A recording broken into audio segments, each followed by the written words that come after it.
Good day, I'm Samantha Allen and this is your JIS news for Friday, April 11. The National Water Commission is assuring the public that it's doing all it can to operate optimally in this continued dry season, but customers in the corporate area should continue to expect periods of low water pressure or no piped water.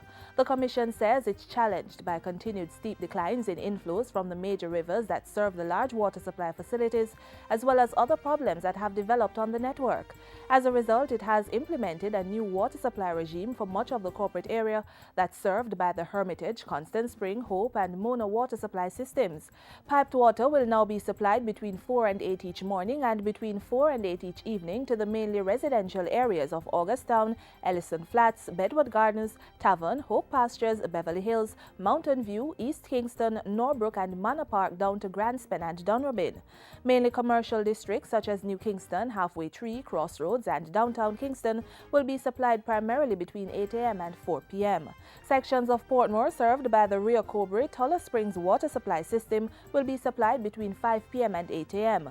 The NWC says a deficit of supply versus demand could force intensified restrictions over the next days and weeks.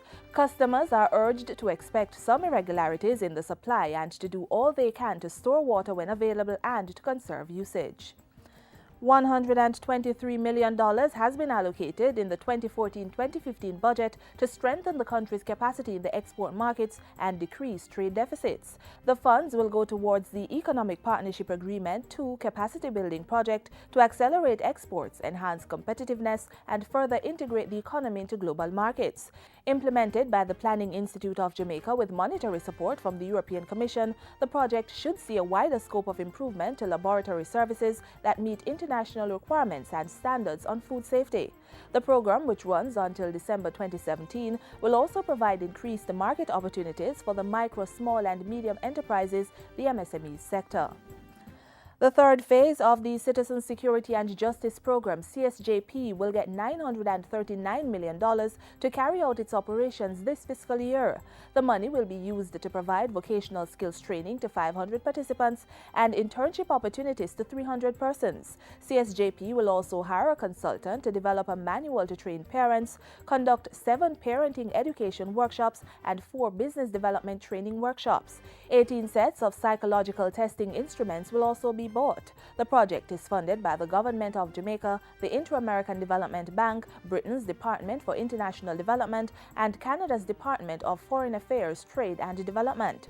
CSJP-3, which is being implemented by the Ministry of National Security, will run from June 2014 to May 2019. The program targets unattached youth in violence-prone communities to develop their employability and life skills.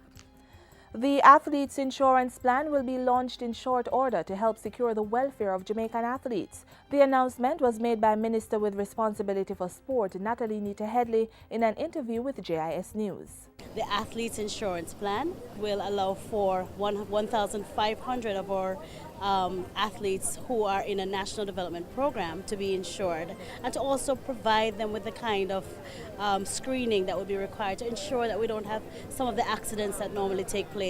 Meanwhile, government is embarking on a number of measures to improve sporting facilities across the island. In this fiscal year, 23 high schools will have their sporting infrastructure upgraded under a $250 million improvement plan. The High School Sport Infrastructure Improvement Project, which was launched in November last year, is being funded through the European Union's Sugar Transformation Project and the Sports Development Foundation. And finally, Prime Minister Portia Simpson Miller has expressed profound sadness at the passing of the former Prime Minister and President of Trinidad and Tobago, Arthur A.N.R. Robinson. In a release, the Prime Minister said Trinidad and Tobago had lost a statesman and a true son of our regional community.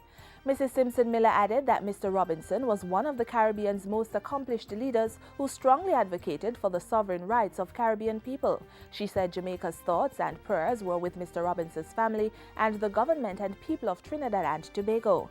A.N.R. Robinson served as Prime Minister of Trinidad and Tobago from 1986 to 1991 and later as President in 1997. And that's it for JIS News today. I'm Samantha Allen. Thanks for watching.